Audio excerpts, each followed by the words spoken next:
You and I met and connected and bonded deeply in a very geeky way over the music of 100 years ago.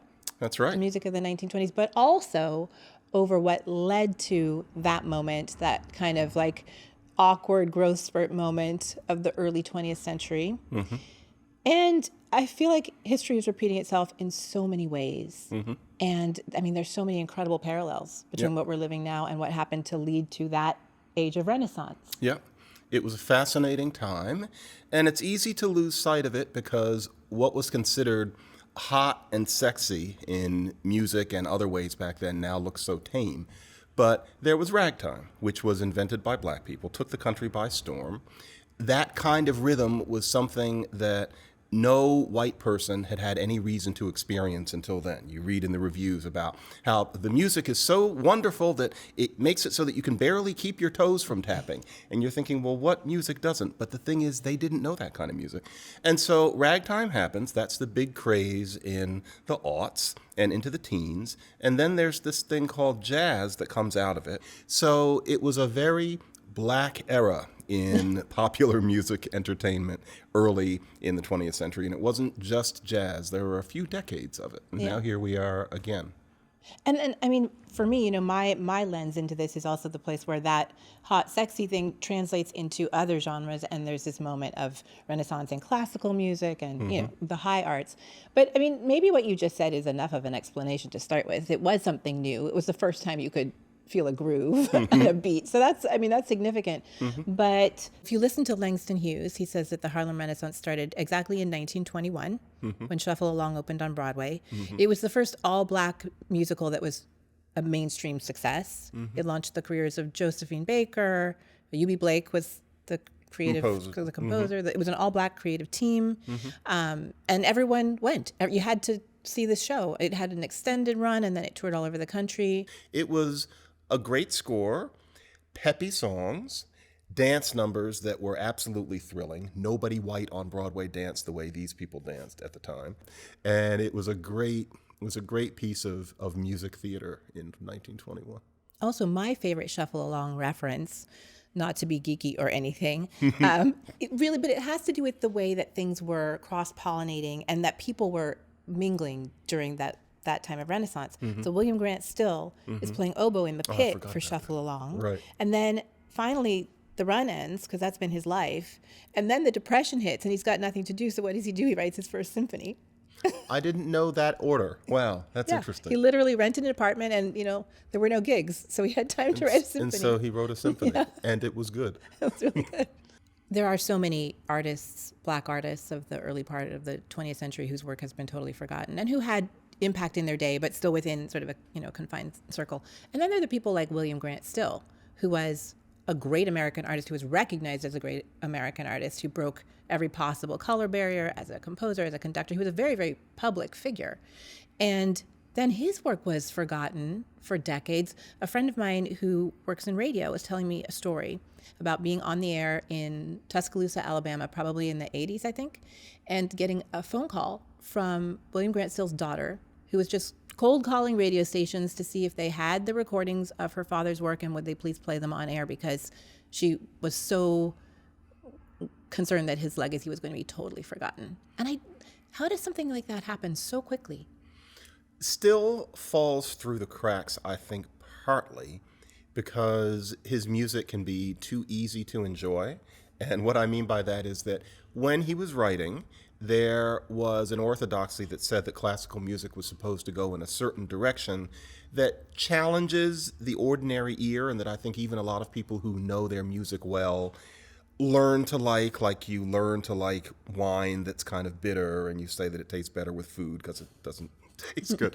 And so I think that William Grant Still's music is really enjoyable. He wrote from the heart. It was complex, but he wasn't writing in order to show how abstruse and unlistenable he could be. And in his time, that meant, I think, that he wasn't taken as seriously as composers who more fit into that vein. So I'm not saying that Bruckner is unpleasant to listen to, but you wouldn't hum it usually. It's challenging. The pieces are very long. You wouldn't take it to the beach. Whereas with Still's music, often you would, and I think that was part of the problem. Then, of course, there wasn't an industry behind him because of the color of his skin as well. But yeah, it's good that he is getting a new hearing because he was the goods on so many levels. I mean, it's just interesting for me as a performing artist to be bringing back music from 100 years ago that, again, had its own life then, at the same time that there's a new generation of composers and artists making new music now, and audiences are discovering these things at the same time. Yeah. Actually, I want to ask you, Laura, how do audiences seem to be feeling about the things that you're presenting to them? Now there's joy. Good. There's intense joy in the, the recovery of this music. And I think that this is a place where music, does its magic because it doesn't come with a burden of guilt and shame. It comes as a gift that we're all receiving together. Exactly. So I feel incredibly privileged to be part of that. I think there's also kind of this sadness. There's always this expression of how did we not know this? It would have been different to have lived in this world with this music. Yeah, it's funny. You end up indicting the musical culture of the 20th century in some ways, but it's a deserved indictment. There was a very limited palette of what a Van Cliburn played, what was on those wonderful LPs that were produced by Columbia. A lot of wonderful music, but Eugene Ormandy was limited in a way in terms of the amount of music that he could be interested in that would be considered sellable. And I think we're getting closer to a truly vivid classical music tradition here, which would be something quite different from Bruckner and Tchaikovsky and the like. Yeah, that's actually what I find so exciting. I think we're just reclaiming a moment that went too soon. When you read about the music that was being programmed by great American orchestras in the 1930s. In the 30s, right. William Dawson, the Philadelphia Orchestra playing Dawson's Negro Folk Symphony at Carnegie Hall with an ovation that started after the first movement. These were not isolated incidents. There was a real hunger for American music and a real embrace of music by Black composers. And okay, maybe it disappeared for way too long, but this isn't something new. We're remembering something better that we used to do. Something happens to American pop culture in the 1940s. And a lot of it had to do with World War II and a certain white bread masculinity that the culture becomes full of at that time. You can see it immediately in the movies. The 30s is the Depression. The 30s is a racial melting pot. The 30s movie had a certain interest within the obvious confines of the time in Black issues and Black actors. Get into the 40s, and it's Betty Grable and military music, and maybe Joe Louis walks on and says a couple of things. And the culture never gets over that. Once World War II is over, you have television coming in, the suburbanification of America, and that America is not interested in difference. And that is a problem that you have for the rest of the 20th century, ultimately. But that dividing line, it really happens in about 1939.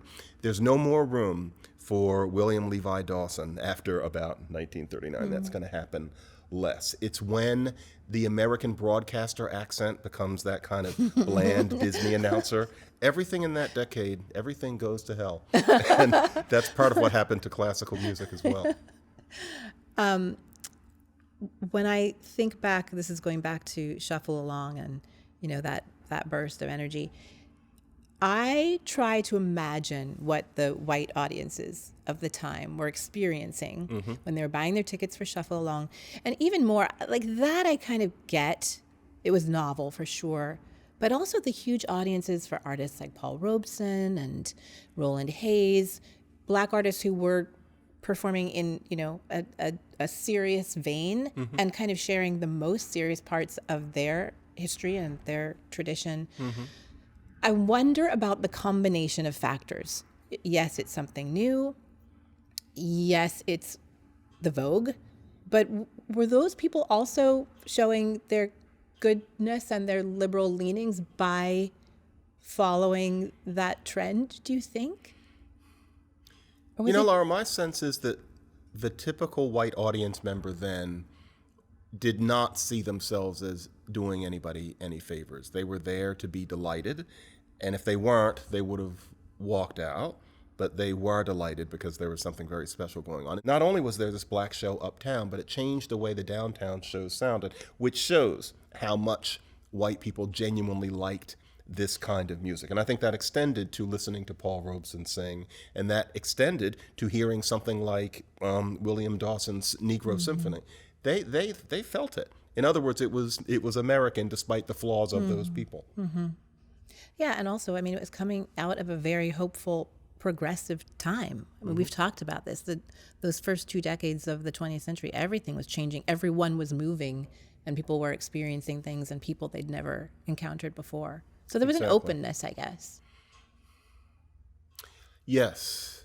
Yeah. If you are somebody living in those first 3 decades, you were feeling the earth shifting beneath your feet to a degree that was unprecedented until this century. I mean, if you think about just the technological shifts that we've experienced since about the year 2000, I'm still disoriented at all the new things that I still can't operate. And then changes in the culture in terms of its browning. There's been a browning of American culture since the mid-90s in terms of what's now a norm, in terms of who gets cast in things, who gets elected president, what mainstream music is like, what people dance to at a wedding, whatever color they are. All of that has happened. Basically, since the fall of 2020, in the performing arts in America, there was this really fast scurrying action to shift the narrative and, join the conversation and use the hashtags and make sure that the people of color were on the front cover of your brochure.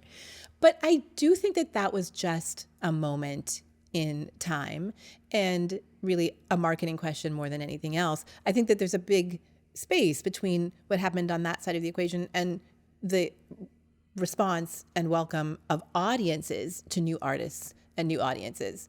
And I guess I wonder too a little bit about the marketing of the Harlem Renaissance, and how that happened. I think that what we've been seeing since 2020 in this realm, it's one of those things where even if there was a certain cynicism in the marketing, I think, and this gets me in trouble in some circles to say this, but I think that mainstream America was genuinely ready for and open to an infusion, for example, of blackness. I think that much progress had been made. That would not have been the case in 1970, but I don't think it would have been the case in 1990, but it certainly was the case by 2020. So I think that we can count on there just being a certain natural momentum.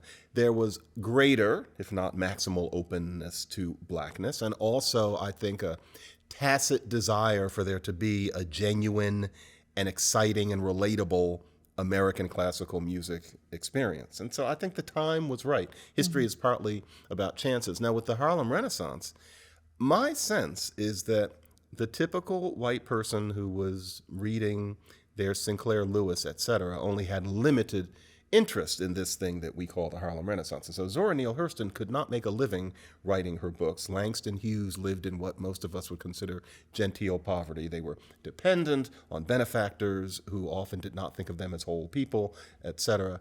So I think of the Harlem Renaissance as something we look back on as a wonderful thing. But I think that what we're seeing now is genuinely a national phenomenon. So I'd rather be now. I like this better. Yeah, I do too.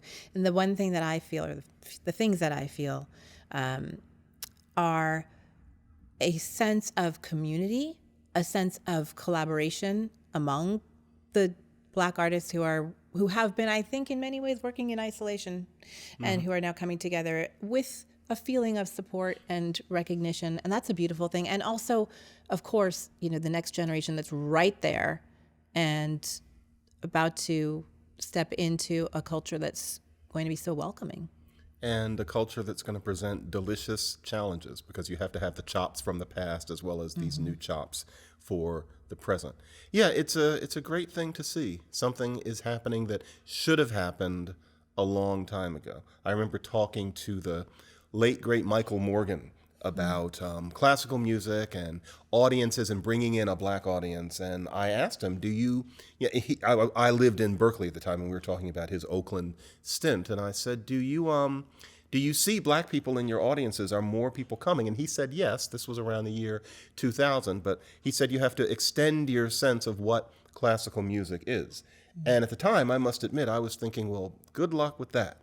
Well, now that would just be a very ordinary statement. That's exactly what seems to be happening around the country. Whereas he, at the time, was telling me something that I hadn't heard, and he was working relatively alone. Oh, I love that you shared that story. And I hadn't quite pinpointed that maybe, but yeah, Michael Morgan worked for decades in Oakland, which is a very diverse community, but he was out there in that community. He was out there grabbing those young people and bringing them into the hall and doing everything he could to communicate about the fact that classical music is many things. And I think also programming music that no one was playing at the time. Exactly. And you're so right that just by virtue of being there, of that music being there, that is a much more natural probability. Yeah, it's actually it's different now. I wish that he could have lived to see this moment.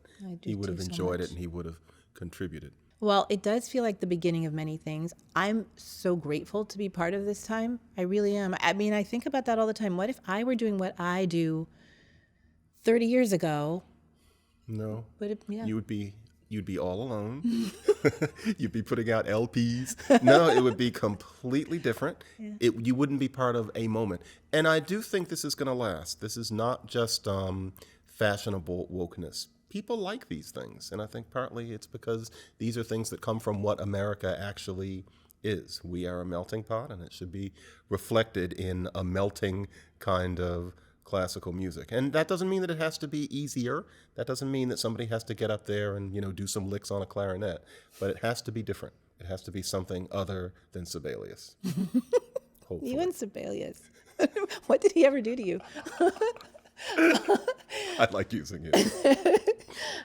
There is this poem by Rita Dove that has been with me for a long time, and it's inspired everything from concert pieces to work that I do with young people around the country. Everybody reads her but me. I'm so uncool. Tell me what the poem is. Rita Dove is the coolest, number one.